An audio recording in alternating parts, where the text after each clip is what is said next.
Protests have been held across the UK against the Borders and Nationality Bill, which could become law in a matter of months. Under the bill being debated in the House of Lords, if the British government wants to remove someone's citizenship, it will no longer need to tell them.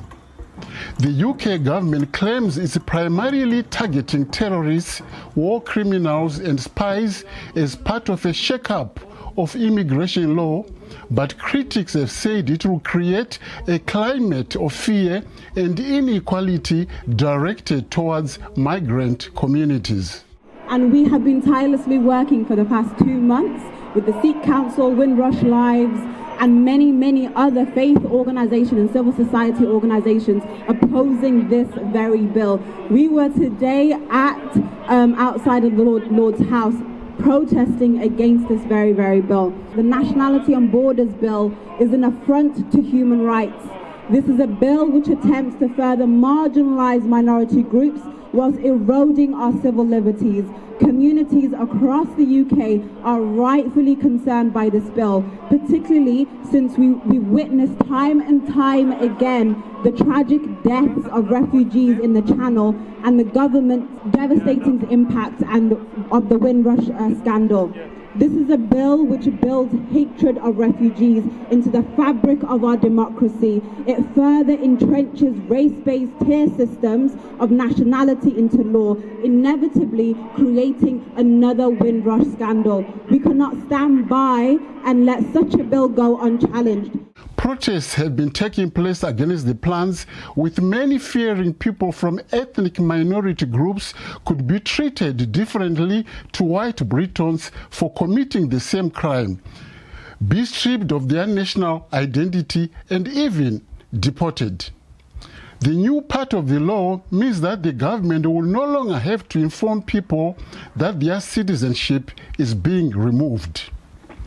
Under international law, and specifically the 1948 Universal Declaration of Human Rights, everyone has the right to a nationality, so people cannot be arbitrarily left stateless.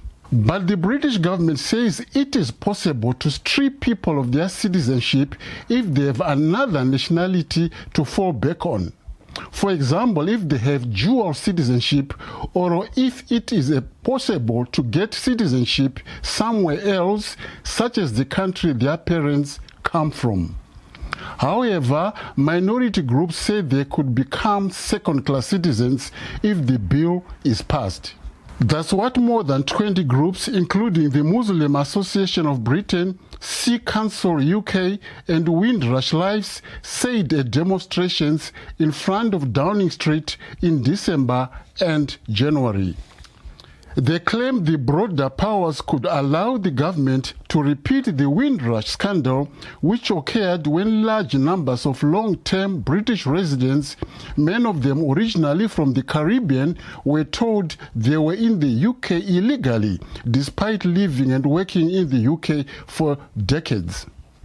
Home Secretary Priti Patel says the law could be used in exceptional circumstances on people who pose the most risk to the UK. The bill, having been passed by MPs in the House of Commons in December, is now going through the House of Lords and is due to go to committee stage on 27 January, when peers can suggest amendments. Recent rallies against the bill have taken place in London, Manchester, Birmingham and Coventry, and are continuing across the country. Earlier, I spoke to human rights activist Lorraine Masia-Mponela, who has been publicly speaking out against the bill in Coventry. In my opinion, the Borders Bill is proposing very dangerous rules in the way that people can claim asylum in this country. For example, when your life is in danger, can you choose in the way how you're going to flee that country? But this bill will criminalize people who are arriving by a lorry or a boat. It's like telling someone that you should have stayed in your own country and die than rescuing yourself to come to this country.